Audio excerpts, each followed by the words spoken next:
Bienvenue à l'émission Ces messagers chez vous. Aujourd'hui, je reçois le pasteur Douglas Kyungeka. Il est pasteur des églises CEP Résurrection. Il est auteur de plusieurs ouvrages. Il est missionnaire, marié et père de 3 enfants. Bonjour, pasteur. Bonjour, pasteur Samuel. Alors aujourd'hui, avec vous, nous allons parler de l'Église et du réveil spirituel. Nous vivons dans un monde qui est de plus en plus sécularisé, où les valeurs sont en train d'être remplacées par des antivaleurs. Les règles établies sont en train d'être renversées au point où il n'y a plus de repères et on se demande où est la place de l'Église et quel est le rôle de l'Église dans un monde qui est de plus en plus en perte de repères et si le réveil est-il possible dans notre société. Voilà les questions que nous allons tenter de répondre avec le pasteur Douglas. Alors, pour commencer, on pourrait peut-être définir ce qu'est l'Église et ce qu'est le réveil. Merci, pasteur, pour déjà l'invitation ainsi que cette émission. Nous voulons d'abord définir c'est quoi l'Église. Alors, j'invite tout un chacun à prendre sa Bible dans le livre de Matthieu, au chapitre 16, le verset 18. Et c'est pour la toute première fois que nous voyons la mention Église dans la Bible et en l'occurrence dans le Nouveau Testament. Et c'est Jésus qui parle, il dit « Et moi je te dis que tu es Pierre et que sur cette pierre je bâtirai mon Église et que les portes des séjours des morts ne prévaudront point contre elle. » Ici Jésus s'adressait à Pierre, Pétros, qui était un de ses disciples, à qui il avait donné la responsabilité justement d'être le leader de l'Église qui devait naître. Et il dira que sur cette pierre Pétra, qui était l'image de lui-même Jésus-Christ, la pierre angulaire, il dit « Moi, je bâtirai mon Église. » Donc, et cette Église, les portes de l'enfer, c'est-à-dire les puissances maléfiques démoniaques, n'auront pas les dessus sur cette Église. Donc en gros, l'Église, c'est quoi? Ou l'Église, c'est qui? L'Église, c'est l'ensemble de toutes les personnes qui ont donné leur vie à Jésus-Christ et qui sont sorties du monde. L'essence même du mot Église, c'est ecclésia, qui veut dire hors d'eux. Donc c'est toutes les personnes qui ont répondu à l'appel de Dieu en quittant le monde pour venir à Christ. C'est ceux qui forment donc l'Église du Seigneur. Les pierres vivantes, les hommes et les femmes de toute nationalité, de toute race et qui acceptent Jésus-Christ. Ils font partie de l'Église. Et le réveil, c'est quoi? Le réveil, c'est tout simplement le fait de sortir de la torpeur spirituelle, le fait de sortir de la mort, de sortir de l'assoupissement et d'être conscient. Le réveil, c'est une prise de conscience de son état. Deuxième question est celle-ci. Quelle est la différence entre l'Église universelle et l'Église locale? Alors, la différence entre l'Église universelle et l'Église locale est simple. Quand Christ a dit que je bâtirai mon Église, il était question d'une seule Église, ce qui veut dire le corps de Christ. Et nous le voyons déjà dans Matthieu 16, 18, et nous le voyons aussi dans le livre de Éphésiens chapitre 4, au verset 4, où il dit « Il y a un seul corps ». C'est-à-dire un seul corps de Christ. Église universelle veut dire corps de Christ. Et c'est-à-dire c'est l'ensemble de toutes les personnes qui ont reçu Jésus, où qu'ils soient dans le monde entier. C'est-à-dire que vous soyez en Europe, soyez en Afrique, en Asie, en Amérique, et partout dans le monde, nous faisons tous partie d'une même Église. C'est cette Église que Jésus viendra sauver, plutôt enlever le jour où il reviendra nous chercher. Ce qui est différent de ce qui diffère de l'Église locale, c'est l'ensemble de tous les croyants qui se réunissent juste dans une seule localité. Comme là, nous sommes à Vilvoorde, les saints de Vilvoorde font partie de l'église locale de Vilvoorde, qui ne sont pas les mêmes, les mêmes qui se réunissent par exemple à Paris ou ailleurs. Donc, les églises locales sont l'ensemble des chrétiens dans des localités bien différentes. Et peut-on faire partie de l'église universelle sans pour autant faire partie de l'église locale ou inversement? Peut-on faire partie de l'église locale sans pour autant faire partie de l'église universelle? Pour être chrétien, pour être un disciple de Jésus, il faut accepter d'abord Jésus-Christ. Lorsqu'on quitte le monde, on accepte Jésus-Christ comme son sauveur personnel en croyant en l'œuvre de la croix. Il est mort pour nos péchés, il est ressuscité pour notre justification. C'est à partir de ce moment-là que nous sommes sauvés et nous faisons partie de l'Église. Éphésiens chapitre 1, verset 13 à 14 le dit. Il dit, « Et vous aussi, après avoir entendu la parole de vérité, l'évangile de votre salut, en lui vous avez cru et vous avez été scellés du Saint-Esprit, lequel est un gage pour la rédemption de ceux que Dieu s'est acquis pour célébrer sa gloire. » Donc, à partir de ce moment-là, nous naissons de nouveau, comme Jésus a dit à Nicodème. Si quelqu'un est né d'eau et d'esprit, il ne peut entrer dans le royaume des cieux. Et c'est à partir de ce moment-là, en acceptant Jésus-Christ, qu'on devient membre du corps de Christ.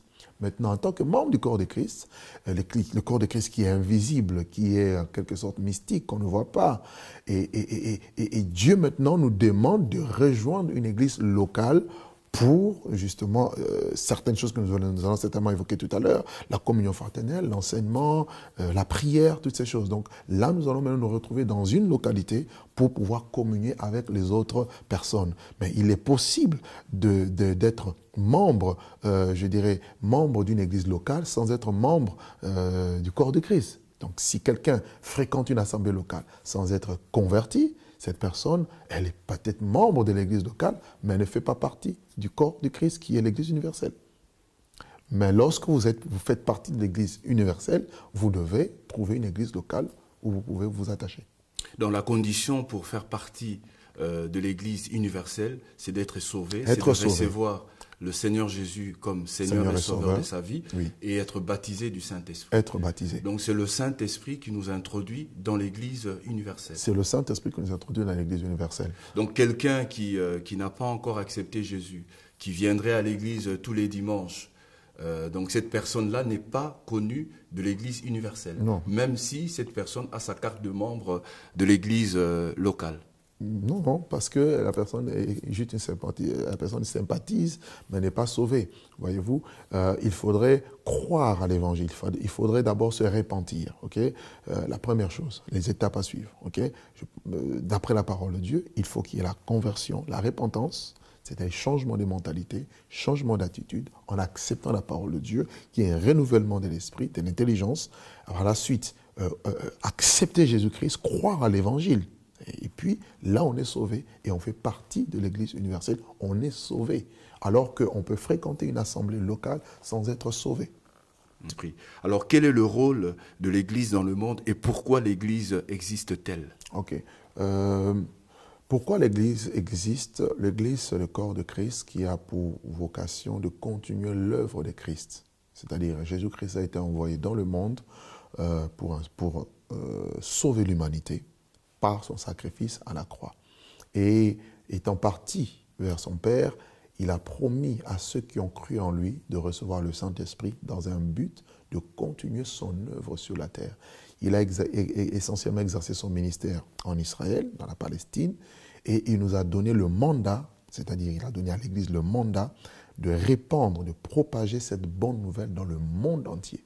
Comme lui-même l'a dit, cette bonne nouvelle du royaume sera prêchée dans le monde entier pour servir de témoignage à toutes les nations. C'est ainsi que viendra la fin.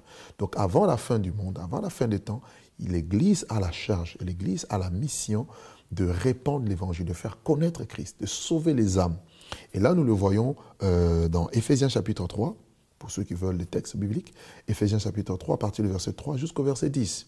Donc Paul déjà explique c'est quoi le mystère de l'Église, en parlant des païens, c'est-à-dire les nations païennes, qui, en croyant en Jésus, ont été greffés et font partie du corps de Christ et bénéficient de toutes les promesses de Dieu et qui ont pour vocation de faire connaître Christ. Il dira, les dominations et les autorités dans le lieu céleste connaissent aujourd'hui par l'Église la sagesse infiniment variée de Dieu. Et Pierre ira plus loin en disant que vous êtes une race élue, un sacerdoce royal, une nation sainte, un peuple acquis, afin que vous annonciez les vertus de celui qui vous a appelé des ténèbres à son admirable lumière. Voilà un peu le but ou le rôle, la fonction de l'Église sur la terre.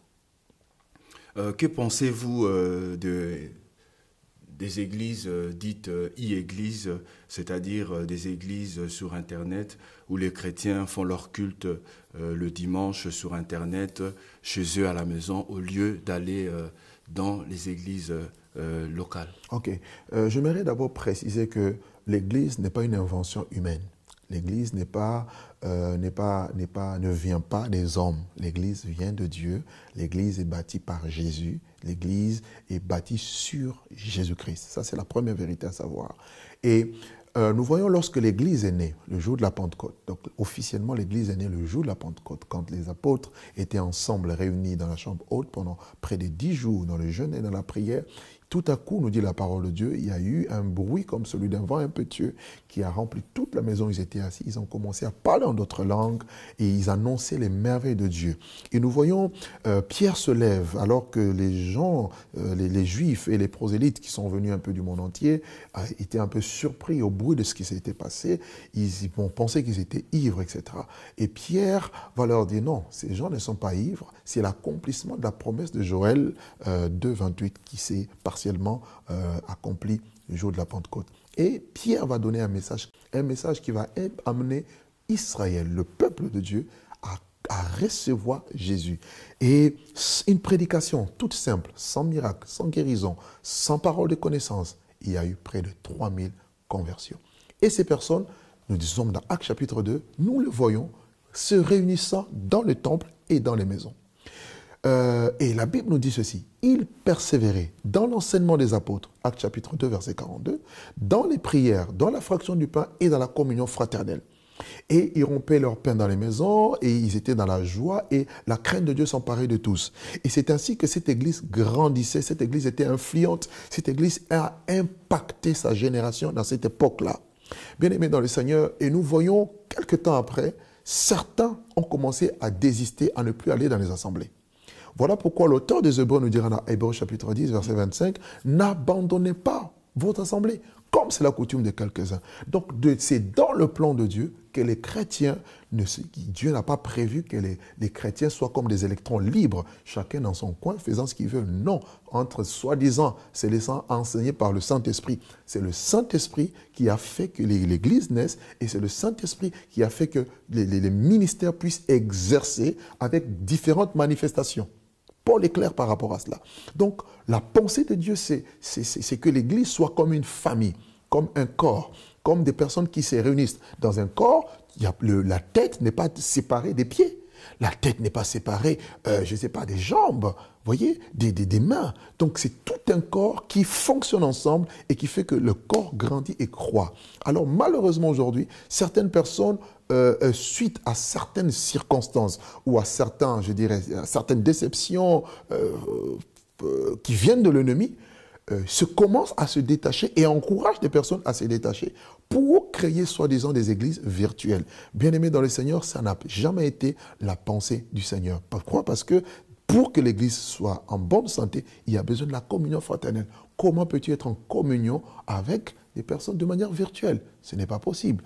Je crois que dans ces temps qui sont les derniers, où une personne peut se retrouver dans un coin de la terre où il est seul, il n'y a pas d'église, parce qu'il y a des coins, il y a des endroits comme ça. Et cette personne peut se ressourcer en suivant un culte en direct, sur Internet, ou des personnes qui se retrouvent peut-être alitées à l'hôpital, ou la personne est tombée malade un jour, n'a pas pu se communier avec les autres frères et sœurs dans l'assemblée locale. Ça, oui, on peut communier avec les bien-aimés au niveau d'Internet. Mais faire d'Internet ou faire des églises sur Internet, ça n'a jamais été la pensée du Seigneur.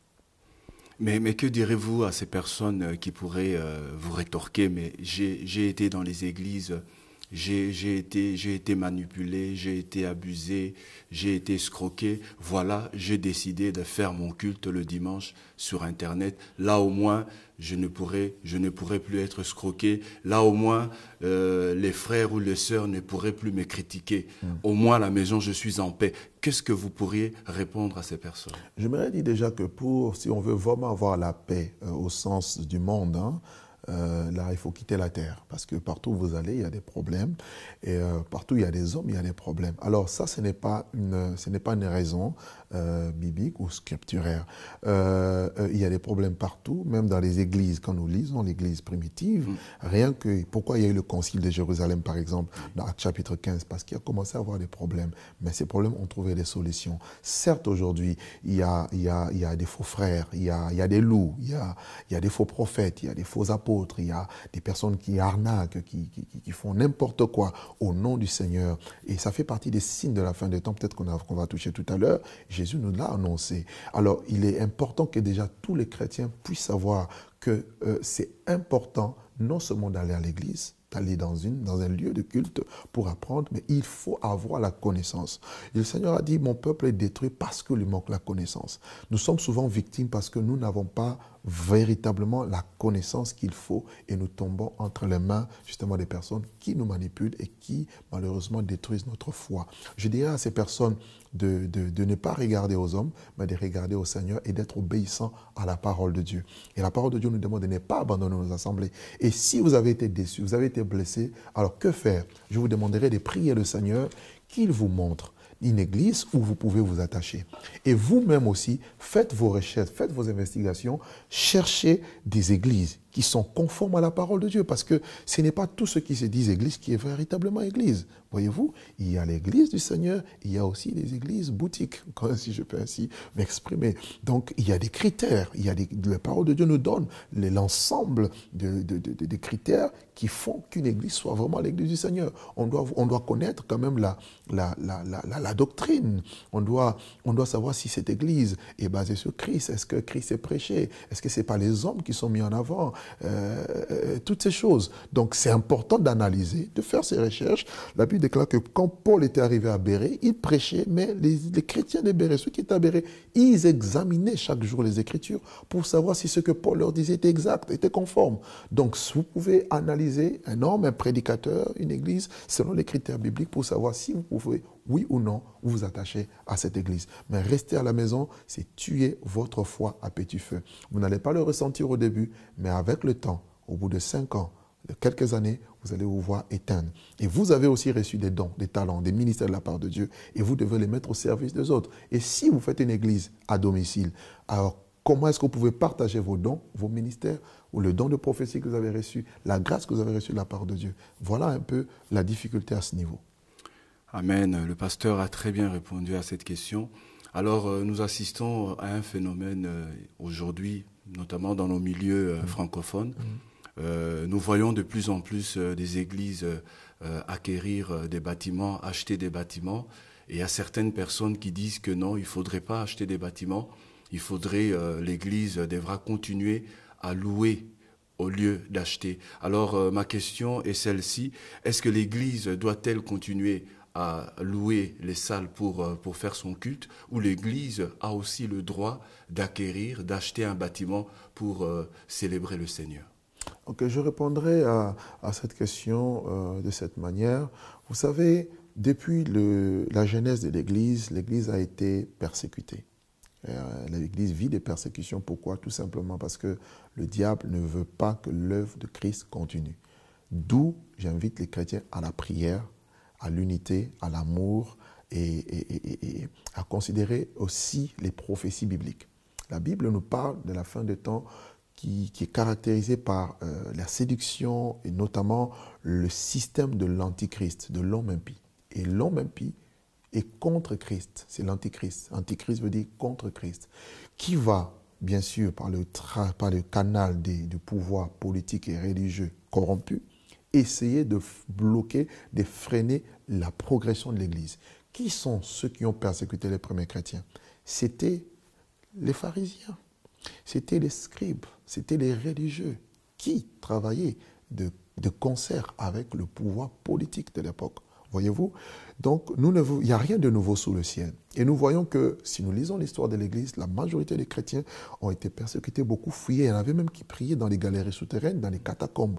Et jusqu'au temps de Constantin, c'est là qu'il y a eu un peu une certaine stabilité. Alors, dans ce temps dans lequel nous sommes, nous avons des grands défis à relever. Et les conditions deviennent de plus en plus difficiles et compliquées. Alors, au lieu de continuer à payer un loyer à long terme, qui sera forcément lourd, et si on a la possibilité d'acquérir, pourquoi pas? Sachant que, par exemple en Europe, vous êtes dans un coin, vous êtes dans une salle par exemple, vous adorez le Seigneur, ça dérange les voisins. Il y a des églises aujourd'hui qui ont un problème d'instabilité, tout simplement parce que le problème avec le voisinage, le problème de parking, etc. Et des loyers qui sont exorbitants et de plus en plus des lois qui sont votées qui interdisent, notamment en France, je suis de la région parisienne, et il est très difficile aujourd'hui pour les églises de trouver des salles, alors qu'il y a énormément de salles qui sont vides, mais on refuse de les donner aux églises, tout simplement parce qu'elles dérangent. Vous comprenez un peu? Alors, moi, j'encourage les chrétiens, j'encourage les leaders qui sont sérieux à pouvoir acquérir, si Dieu leur donne les moyens, avec l'intelligence que Dieu nous donne, pourquoi pas avoir un lieu qui nous appartient. Alors là, nous pouvons faire un travail efficace parce que l'objectif, c'est d'atteindre le but, de réussir notre mission. L'objectif, ce n'est pas d'avoir des bâtiments. L'objectif, c'est de sauver le maximum des d'âmes, de les transformer par la parole de Dieu. Et acquérir certains biens s'avère nécessaire pour réussir la mission. Amen. Alors, acheter un bâtiment pour faire son culte, pour faire la célébration, pour célébrer le Seigneur, ce n'est pas un péché. Ce n'est pas un péché. Donc, je suis d'ailleurs sidéré. Un leader chrétien qui achète un bâtiment pour faire son culte n'est pas charnel, n'est pas dans le péché. N'est pas dans le péché, il n'est pas charnel. Et je suis d'ailleurs sidéré d'entendre que, bon, il y en a qui disent, oui, l'église, ce n'est pas un bâtiment, il faut se retrouver dans les maisons. Alors je pose la question à ces personnes. Une maison n'est-elle pas un bâtiment? Si, une maison. Sauf que c'est des petites tailles. C'est des petites tailles, juste ça. Donc, comprenons bien les choses et ne sortons pas les versets hors de leur contexte. Alors là, vous nous avez parlé largement de l'église d'abord locale et de l'église universelle. Je crois que maintenant nous allons un peu plus nous tourner vers le réveil spirituel. Alors la question, est-ce que l'église du Seigneur peut-elle être réveillée ou c'est tout simplement les non-croyants qui ont besoin du réveil spirituel? Le réveil concerne d'abord les non-croyants, c'est-à-dire les non-croyants en leur apportant l'évangile. On les éclaire avec la parole de Dieu et ils abandonnent les mauvaises pratiques, ils abandonnent les œuvres infructueuses de ténèbres pour venir à Christ. Mais l'Église aussi a besoin d'être réveillée. Pourquoi? Lorsque nous lisons Apocalypse 2, Apocalypse 3, nous voyons une Église qui au départ était réveillée, mais qui, avec le temps, a commencé à s'assoupir. La Bible nous dit que dans Éphésiens chapitre 2, verset 20, que nous avons en tant qu'Église été édifiés sur le fondement des apôtres et des prophètes, Jésus-Christ étant la pierre angulaire. C'est-à-dire ce qui doit nous maintenir dans l'éveil spirituel, ce sont les enseignements de Christ et c'est le fondement que les apôtres nous ont laissé. Voyez-vous, les apôtres de l'agneau qui constituent les épîtres que nous lisons. Et quand nous lisons les épîtres, nous voyons les épîtres, donc, qui sont les lettres qui étaient envoyées aux différentes assemblées, aux différentes églises. Voilà, traitant certains points et nous montrant la conduite à suivre. Voyez-vous, il ne suffit pas de venir de chanter, sauter, crier, écouter la parole rentrer. Il y a un changement. L'Église doit refléter Christ. Voyez, c'est pourquoi les premiers disciples, on les a même appelés chrétiens. Pourquoi? Parce qu'on voyait en eux la nature de Christ. Ce qui aujourd'hui n'est plus le cas, parce qu'aujourd'hui, c'est que des rassemblements, on fait du bruit, etc. Et puis c'est tout. Donc le réveil, ce n'est pas le bruit, ce n'est pas ça. Le réveil, c'est les gens qui doivent prendre conscience de leur état, qui ils sont, quelle est leur identité et quelle est leur mission, quel est leur but sur cette terre pendant le temps qu'il leur reste à vivre. Et nous voyons dans Apocalypse 2, le Seigneur écrit aux 7 églises et 5 d'entre elles reçoivent des reproches. Pourquoi? Parce qu'il y a eu des choses qui se sont introduites qui n'ont pas été conformes à la vision du Maître. Et cela a poussé le Seigneur à appeler cette Église à la repentance. Si Dieu appelle l'Église à la repentance, c'est que quelque part, l'Église a besoin d'être réveillée. Et l'autre question que je voulais vous poser, l'Église doit-elle connaître une réforme ou l'Église doit-elle être réveillée en ce 21e siècle? Je dirais les deux. Pourquoi? Tout simplement, quand on parle de réforme, on voit le fait de rétablir quelque chose qui a été déformé. Voyez? Or, en lisant Apocalypse 2, Apocalypse 3, nous voyons qu'il y a eu vraiment une déformation. Prenons par exemple l'église d'Éphèse.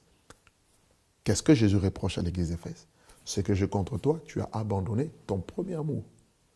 L'amour qui est la base. Quand je parle de réforme ici, je ne parle pas de bâtiments, je ne parle pas de certaines doctrines farfelues. Non, non. Je parle de l'essentiel. Un seul commandement que Jésus nous a laissé, aimez-vous. Or, quand nous regardons l'Église, quand nous voyons l'Église actuelle, l'Église fait tout, mais l'Église s'écarte davantage de l'essentiel qui est l'amour. Jésus a dit, vous les connaîtrez. Par l'amour, on connaîtra que vous êtes des moi, vous êtes mes disciples. Vous voyez, aujourd'hui, on s'est fait la guerre. Aujourd'hui, tel n'est pas d'accord avec tel. Plein de choses. Mais qui s'écarte quoi? De l'essentiel. Voyez-vous? D'où la réforme. La réforme pour revenir à l'essentiel. Quoi? L'amour. C'est pourquoi Dieu n'est pas impressionné par les dons, les talents, les onctions, toutes ces choses. Mais par la nature, le caractère, l'intégrité. Voilà les choses auxquelles l'Église doit revenir, sur le caractère de Christ. Paul pouvait dire, soyez mes imitateurs comme j'imite Christ. Et le réveil, oui, l'Église a besoin d'être réveillée. Pourquoi? Pour revenir justement à son état initial. C'est long, c'est-à-dire nous devons vivre comme le Seigneur nous voit. Alors, parlons un peu de l'église de Sardes. L'église de Sardes, elle paraissait vivante alors qu'elle était morte. Pourquoi? Quelles sont les choses qui amènent la mort spirituelle, par exemple? L'assoupissement spirituel, c'est le péché. Que voyons-nous aujourd'hui? Nous voyons des personnes, voire même des prédicateurs, voire des chrétiens, qui vivent et qui pratiquent le péché sans remords, et qui prêchent, et qui servent, qui chantent, qui soi-disant font l'œuvre de Dieu. Donc là, ça nécessite un réveil. Donc le réveil, dans ce cas, c'est abandonner le péché, abandonner le mal. Que voyons-nous aujourd'hui? Nous voyons des personnes qui sont dans des traditions humaines, des traditions des hommes, qui s'écartent de la parole de Dieu. Ça, c'est l'église de Sardes. Nous voyons la religion, la religiosité. Nous voyons des pharisiens, toutes ces personnes qui se mettent aujourd'hui derrière leurs écrans pour tirer sur les autres ministères. Au lieu d'aller à l'essentiel, sauver les âmes, il faut dénoncer les œuvres des pratiques mauvaises, mais il ne faut pas dénoncer les hommes. Voyez-vous un peu? Donc, toutes ces choses font qu'il y a tout un mélange, il y a toute une confusion, et le réveil, c'est pour nous ramener à l'ordre divin. Merci. L'autre question, c'est que faut-il faire pour connaître le réveil et quelles sont les conditions pour connaître le réveil? Que faut-il faire pour connaître le réveil? Je dirais... Et quelles sont les conditions? Les conditions. C'est le Saint-Esprit. C'est le Saint-Esprit qui amène le réveil. C'est le Saint-Esprit qui nous convainc du péché, de justice et de jugement. Il n'y a pas de réveil sans le Saint-Esprit. Nous le voyons déjà au temps où certains leaders en Israël ont voulu reconstruire les temples, tels que Zorobabel, Josué, etc. La Bible nous dit qu'à un moment donné, ils ont commencé à s'assoupir. Et Dieu envoie le prophète âgé. Et l'Esprit de Dieu parle en disant, l'Esprit va réveiller l'esprit de Zorobabel et réveiller l'esprit de Josué et du reste du peuple. Donc, sans le Saint-Esprit, il n'y a pas de réveil. Les apôtres étaient avec Jésus, mais tant qu'ils n'avaient pas le Saint-Esprit, il y en a qui sont retournés à la pêche, il y en a qui ont désisté même à l'appel de Dieu. Et nous voyons que le réveil a été déclenché quand l'Esprit est venu à la Pentecôte. Et c'est la communion avec le Saint-Esprit qui amène le réveil. Pourquoi? Parce que là, le Saint-Esprit te montre ton état et il te demande de retirer ça. Il y a des choses peut-être qu'un homme ne peut pas voir, mais le Saint-Esprit te dira, toi, je ne te permets pas de vivre de cette manière, de fonctionner de cette manière. Donc le réveil, ça sera cette communion intime et sincère avec le Saint-Esprit. Alors, quelles sont les conditions pour vivre le réveil? Eh bien, c'est simple. Dans Éphésiens chapitre 5, verset 14, il est dit, « Réveille-toi, toi qui dors, et relève-toi d'entre les morts, et Christ t'éclairera. » Donc, il faut, au travers de la parole de Dieu, laisser le Saint-Esprit te convaincre. Parce qu'aucun changement ne peut venir s'il n'y a pas eu la conviction au préalable du Saint-Esprit. La Bible déclare que la conviction, la tristesse selon l'Esprit produit la repentance, alors que la tristesse du monde produit la mort. Et lorsqu'on entend la parole et qu'on laisse le Saint-Esprit nous parler, il nous montrera. Or, beaucoup résistent à la voix de l'Esprit de Dieu. Beaucoup refusent de se soumettre à la voix de Dieu. Beaucoup sont résistants. Beaucoup sont désobéissants, rebelles à la voix de Dieu. Voilà pourquoi ils ne vivent pas le réveil spirituel. Autre condition pour vivre le réveil spirituel, c'est la prière. Une vie de prière, une vie d'adoration, une vie où on a soif de Dieu, où on désire Dieu. Pourquoi est-ce que d'une manière un peu générale, au niveau ici de l'Occident, nous avons du mal à voir un peu un mouvement de réveil. Pourquoi? Les gens ont perdu la soif de Dieu. Il faut désirer Dieu. Il dit, à celui qui a soif, je donnerai de la source d'eau vive. Et plus on désire Dieu, plus un leader, plus une église désire Dieu, a soif de Dieu, eh bien, le réveil n'est pas loin. Parce que Dieu vient là où on le veut, là où on le cherche. Il dit, demandez, on vous donnera. Cherchez, vous trouverez. Frappez, on vous ouvrira. Et si l'on demande cela, si l'on veut vivre, si c'est le cri profond de notre âme, et si ce cri est sincère, je peux vous assurer que Dieu ne fait exception de personne. On peut vivre les réveils. C'est vrai que, comme vous disiez tout à l'heure, pour vraiment connaître le réveil, il faut impérativement que le Saint-Esprit puisse se manifester. Et l'autre élément, comme vous disiez, il faut la prière.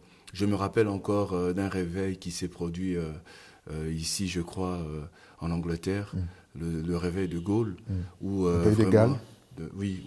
véritablement des hommes et des femmes se sont enfermés, ils avaient commencé à prier jusqu'à ce que Dieu avait répondu à un mouvement de réveil, au point où les prisons commençaient à se vider, au point où des buvettes où on buvait du whisky, les soulards ont commencé à quitter la boisson et les églises avaient commencé de plus en plus à se remplir.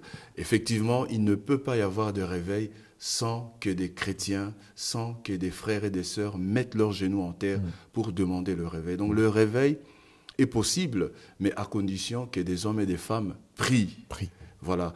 Et l'autre question, en fait, j'allais vous poser, c'est est-ce que nos nations occidentales, nos nations européennes, peuvent-elles connaître le réveil? Ou d'une manière générale, est-ce que le monde peut encore connaître le réveil, type du réveil d'Azusa Street? Oui, tout est possible. Vous savez, Dieu cherche des hommes qui vont, vous l'avez dit tout à l'heure, qui vont payer le prix.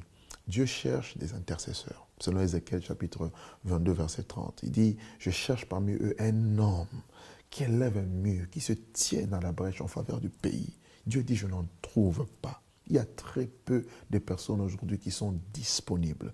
Vous savez, le Saint-Esprit est Dieu, il est tout puissant, il peut tout faire. Mais le problème, c'est qu'il a besoin des véhicules, il a besoin des vases, il a besoin des personnes disposées pour qu'ils se disent, Seigneur, me voici, envoie-moi. Dieu cherche des prédicateurs. Dans Ésaïe chapitre 6, verset 8, il dit, qui enverrai-je? Qui marchera pour nous? Car si on prie et ensuite on va prêcher l'évangile, la puissance de Dieu va se manifester. Il y a des gens qui vont commencer à se convertir. Vous savez, lorsque on raconte, lorsque Wesley prêchait, lorsque Jonathan Edwards prêchait, il parlait d'un message qu'on entend très peu aujourd'hui, mais les gens étaient convaincus. Pourquoi? Parce qu'il était un homme de prière. Il prêchait un peuple entre les mains d'un Dieu en colère. Vous voyez, ce n'est pas des messages qu'on entend aujourd'hui. Aujourd'hui, c'est la bénédiction, c'est tout ce qu'on veut. Gloire à Dieu. Mais et aussi le message du jugement. Il disait, un peuple, l'enfer est sous vos pieds. Et les gens s'arrachaient les cheveux. Les gens se convertissaient. C'est possible. C'était dans ces pays occidentaux qu'il y a eu de puissants réveils. Ici en Europe, aux États-Unis, tout ça. Et c'est possible de vivre ces choses. Mais ce sont les personnes disponibles que Dieu veut. Dieu cherche des adorateurs. Il dit des vrais adorateurs qu'il adore en esprit, en vérité. Des gens qui bâtissent des hôtels, qui sacrifient de leur vie, de leur argent pour voir les choses changer. Si ces personnes se lèvent, je peux vous garantir, il va y avoir des changements. Et moi, je veux m'inscrire dans cette liste des personnes qui soupirent, qui veulent voir les choses changer. Et c'est possible. Tout dépend de notre soif, tout dépend de la vision que nous avons. Et beaucoup de gens aujourd'hui, la vision est devenue terrestre. On veut des choses matérielles. Et c'est pour qu'on passe à côté. Bien aimé, le matériel viendra. Bien aimé, l'argent viendra, toutes ces choses. Mais le focus, ce n'est pas l'argent. Le focus, ce n'est pas le matériel. Le focus, c'est le salut des âmes, la transformation de vie et emmener un maximum d'âmes au ciel. Ça, c'est notre mission. Et c'est possible. Et si tu dis au Saint-Esprit, me voici, un instrument entre tes mains, utilise-moi. Quel que soit ton sexe, quelle que soit ta race, quel que soit ton niveau social, Dieu n'a que faire de toutes ces choses. Dieu cherche des cœurs et des cœurs disponibles. Et je crois que l'Europe peut être embrasée. Je crois que l'Afrique peut être embrasée. Le monde peut être embrasé. L'Europe peut être embrasée, l'Afrique peut être embrasée, le monde peut être embrasé. Est-ce que peut-on dire que aujourd'hui, dans certaines nations ou dans certains continents, on est en train de connaître le réveil? Oui, bien sûr. Est-ce qu'il y a des mouvements de réveil qui sont identifiés ça et là, Bien évidemment. aujourd'hui? Bien évidemment, il y a des mouvements de réveil. Vous allez en Afrique, il y a plein de mouvements de réveil comme ça. Même ici en Europe, vous savez, parce que souvent on voit juste un aspect, mais il y a quelque chose qui se passe au niveau de la francophonie. On le voit, vous voyez, on le voit, on le sent. Voilà pourquoi il faut aussi savoir qu'à chaque fois qu'il y a un réveil qui commence quelque part, il y a aussi l'ennemi qui se lève pour vouloir mettre la confusion, pour vouloir s'aimer son gré de sel. Là où il y a le blé, l'ennemi cherche à planter quoi? L'ivraie, pour mettre une confusion. Mais je peux vous assurer, le Saint-Esprit est en œuvre. Il est en train d'agir. Et avec la situation que l'Europe est en train de connaître maintenant, avec tous ces mouvements terroristes, c'est une occasion pour l'Église de pouvoir lever la bannière du nom de Jésus. Donc le réveil est possible. Très et possible. Dans certains endroits en Europe, Oui. le réveil est en train de se manifester. Il est en train de se manifester. Amen. Alors nous touchons presque à la fin de notre émission. Alors la dernière question que j'aimerais vous poser, quel est le verset, quel est votre verset favori? Mon verset favori. Et pourquoi? C'est simple. Jean 3,16. Car Dieu a tant aimé le monde qu'il a donné son Fils unique Jésus, afin que quiconque croit en lui ne périsse point, mais qu'il ait la vie éternelle. Et c'est à cause de ce verset que nous sommes là. C'est à cause de ce verset que nous pouvons parler de l'Église. C'est à cause de ce verset que nous pouvons parler du réveil. C'est à cause de ce verset que nous pouvons parler de la puissance de la résurrection, que j'aime prêcher. Pourquoi? Parce que Christ est mort pour nos péchés. Le seul problème de l'homme, c'est le péché. Pas autre chose. Avant le péché, nous le voyons, avant Genèse 3, tout allait bien. Tout était en harmonie. C'est le péché qui a mis le désordre dans tous les niveaux. Le niveau corporel, humain, dans les relations. Tout a été désordonné à cause du péché. Et c'est Jésus-Christ, le dernier Adam, qui est venu résoudre le problème du péché. Voilà pourquoi c'est mon verset favori. C'est la solution à tous les problèmes que vous pouvez rencontrer dans vos foyers entre un homme et une femme. Au lieu de divorcer, regardez à Jean 3,16. Aux problèmes des enfants qui n'écoutent pas, aux problèmes financiers, aux problèmes spirituels, démoniaques, toutes ces choses, la solution est là. Christ s'est sacrifié sur le plus grand autel. Et c'est l'autel qui crie mieux que tous les autres autels, qui est capable de vous racheter de vos problèmes et de vous donner une part avec le Seigneur. Voilà, merci pasteur Douglas. Merci à vous, pasteur Samuel. Nous sommes arrivés à la fin de notre émission, mais avant de nous séparer, j'aimerais demander au pasteur Douglas s'il a un message à faire passer ou si il a un message qu'il aimerait faire passer ou s'il veut dire quelque chose en particulier à nos amis internautes, les personnes qui nous suivent. J'aimerais vraiment bénir toutes les personnes qui nous suivent, nous dire que nous sommes dans une génération excitante parce que nous vivons l'accomplissement des promesses de Dieu et il est temps pour nous que nous puissions prendre conscience de ce que Christ a fait pour nous et de ne pas jeter ces choses, de ne pas piétiner ces choses, mais au contraire de s'en servir pour accomplir le plan de Dieu dans ces temps qui sont les derniers. Nous sommes basés à Paris et nous préparons justement une convention, notre première conférence, Finance Conférence, dont le thème est le royaume de Dieu est parmi nous. Et nous voulons vous inviter aussi à venir nombreux. Je sais que vous serez là, le pasteur, et aussi tous les bien-aimés à venir, parce que nous voulons parler de quelque chose de très important. J'ai aimé une grande conférence qui a eu lieu dans la francophonie, dont le thème était « Vivre une vie qui manifeste sa gloire ». Et nous voulons aller dans le même sens, quasiment. Pourquoi? Parce que c'est le temps où le règne de Dieu, qui n'est pas quelque chose de loin, mais qui est au milieu de nous, qui doit être manifesté. La présence de Dieu. J'aimerais que les chrétiens puissent aimer Dieu de tout leur cœur, l'adorer en esprit et en vérité, le craindre. Ils n'ont pas besoin de craindre Dieu parce qu'il y a un pasteur, mais qu'ils le craignent parce qu'il marche en intimité avec, et de vivre tous les aspects de ce royaume. C'est quoi? La justice, la droiture, l'honnêteté, la loyauté, vivre à la joie. Notre joie ne dépend pas du travail, notre joie ne dépend pas de la sécurité, entre guillemets, de nos nations. Notre joie dépend de Dieu, voyez-vous. Or, ces choses, malheureusement, à cause de la pression de l'environnement, on a tendance à vouloir les oublier, nous écarter. Voilà pourquoi j'aimerais bien que nous puissions nous focaliser sur l'essentiel. Le royaume de Dieu est parmi nous. Jésus a dit aux pharisiens, on ne dira pas que le royaume est ici, il est là. Voici le royaume est au milieu de vous. Si Jésus est là, si Jésus vit en nous, il est au milieu de nous par son esprit, cela veut dire que le royaume de Dieu est au milieu de nous. Alors vivons cette gloire. Voilà le message que je peux donner à tous ceux qui nous suivent. Merci, pasteur. Merci. Si vous avez été béni et édifié par cette émission, veuillez nous contacter, veuillez nous poser vos questions aux coordonnées qui s'affichent au bas de vos écrans. Que le Seigneur vous bénisse. Merci encore. Bye bye.